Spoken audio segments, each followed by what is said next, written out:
Thank you for joining us for day 2 of the KCIC Climate Summit 2023.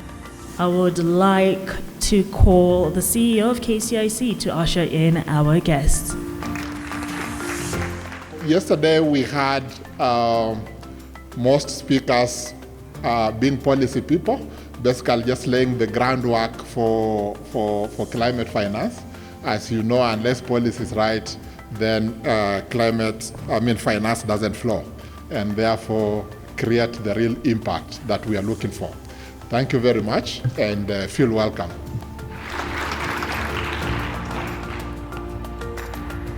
The summit has provided us with an opportunity to connect enterprises and other key players in the climate sector with potential investors.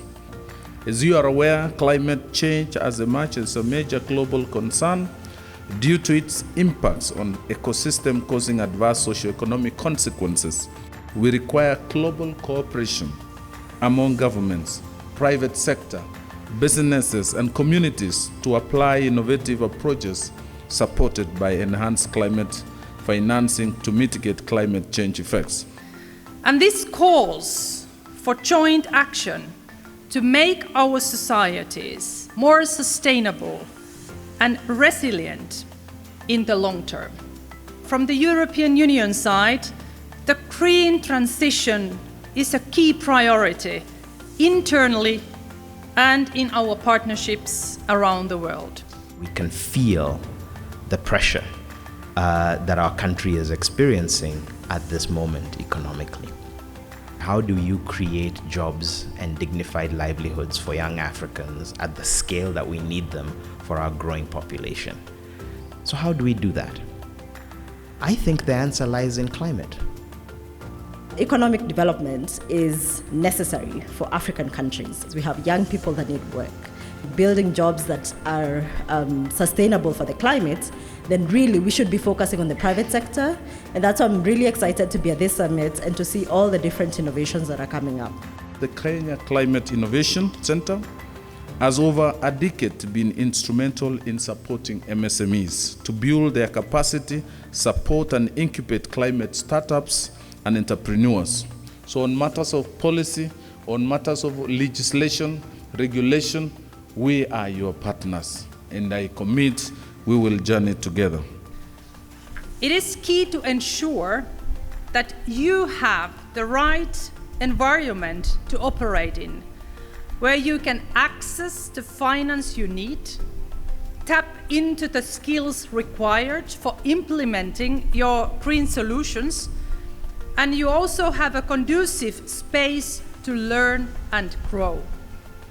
I can assure you that we are working with your government on improving the regulatory environment and supporting young entrepreneurs and early stage businesses.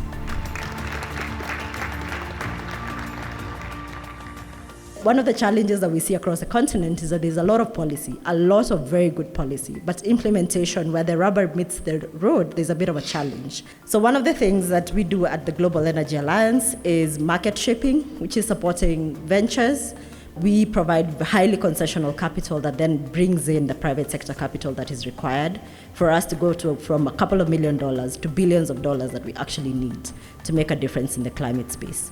If you're an investor that's looking for some blended capital to put into a project of a particular size, I'd be interested in hearing from you, because the more we get out here and listen to the ideas, the more then we can help capital flow into those ideas. We are really delighted to be here this time to partner with KCIC in the area of climate change, because that's one of our intervention areas. So I'm looking to work with all of you that we've met here so that we can amplify our efforts, because jointly we can do a lot more than we can do individually. The dream is challenging all the young entrepreneurs and all the young people here that we have an investment to make, but you have to sell us an idea of creating a new Kenya that can thrive and prosper despite the challenges of climate change. Most of the time investors are on the hot seat for seeking returns and whatnot. But if we look at it from a big picture and realize that we all have the same agenda, we're all working towards the same thing, then you'll realize you already have much more that you can contribute to the climate change conversation. I think it's mainly about knowing the type of investor that you need to target. It's true, we have early stage investors, everything from grants to very friendly money, if I may speak. And then other investors are more of growth or later stage investors. So the trick here is finding the type of investors that are aligned to the business stage your enterprise is at.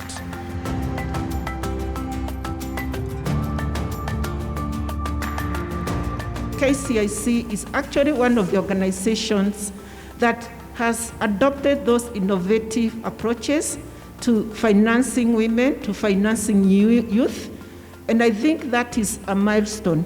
There is achievement in terms of coming out with inclusive policies and making sure that women and youth participate in policy-related conversations around climate change issues, including investment, access to finances. The people are providing support in terms of capital for the youth-led enterprises. They need to be very innovative. They need to look at what the youth need. How can we be able to use what they have to support them to be able to grow such that they can be able to knock at the doors of PE funds and banks. Behind every successful business, when you look at it, it started as an idea, but somebody had to put their trust, their belief, and to invest in that idea. And so what we've done at Heifer is look at innovative ways of investing in the youth, because we also know they have challenges, of course, the usual access to finance, and sometimes it's because of credibility, among other things. We need development and climate change stakeholders in Africa to work together to accelerate towards green growth by mobilizing private sector finance. Summits such as this serve to sound a wake-up call to all of us to focus on how we can enhance green financing for sustainable development.